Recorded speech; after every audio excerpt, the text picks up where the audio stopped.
Hi everyone, welcome back to my channel. ఇంతకుముందు వీడియోలో sweet కార్న్తో బార్బిక్యూలో sweet corn fry చేస్తారా అలా చేసాము. ఈరోజు సేమ్ ప్రాసెస్లో మొక్కజొన్నతో ఎలా తయారు చేయాలో చూపిస్తున్నానండి.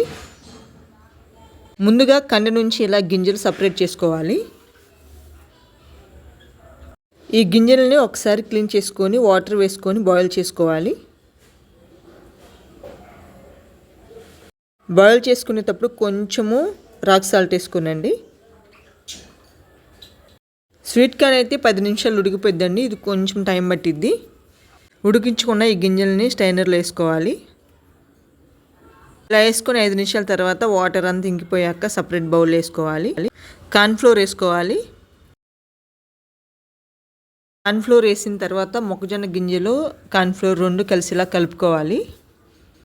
వాటర్ అనేది లేకుండా ఉంటే మనం తీసుకున్న క్వాంటిటీ సరిపోయిద్దండి. వాటర్ కొంచెము ఉంటే ఇంకొంచెము కార్న్ఫ్లోర్ వేసుకుంటే సరిపోయిద్ది. ఇక తగినంత మసాలాలన్నీ వేసేసుకోవటమే.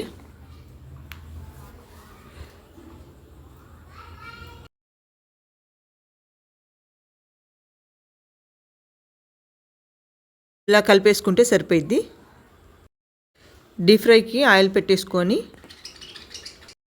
ఆయిల్ హీట్ అయ్యాక ముందుగా ప్రిపేర్ చేసుకున్న వీటన్నిటిని వేసేసుకోవటమే. ఇలా ఫ్రై చేసుకుంటే సరిపోద్ది.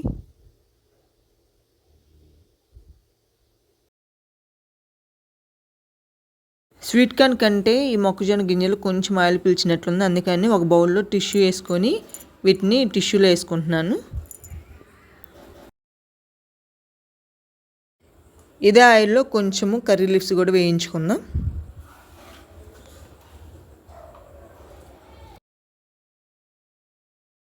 వేరే బౌల్లో ముందుగా ప్రిపేర్ చేసుకున్న మొక్కజొన్న గింజలు, ఆనియన్స్, కర్రీ లిప్స్, మీకు కావాలంటే రెడ్ చిల్లీ పౌడరు, ఫైనల్గా లెమన్తో సర్వ్ చేసుకుంటే చాలా అంటే చాలా బాగుందండి. స్వీట్ కార్న్తో ఒక టేస్ట్ వచ్చింది, ఈ మొక్కజొన్న గింజలతో ఒక టేస్ట్ వచ్చిందండి. చాలా టేస్ట్ బాగుంది. ఇవి కూడా దగ్గర స్వీట్ కార్న్ ఉంటే స్వీట్ కార్న్తో చేసుకోవచ్చు, ఇలా మొక్కజొన్న ఉంటే మొక్కజొన్నతో కూడా చేసుకోవచ్చు అని చూపించానండి. వీడియో కొన్ని నచ్చితే లైక్ చేయండి, షేర్ చేయండి, సబ్స్క్రైబ్ చేయండి. Thank you for watching.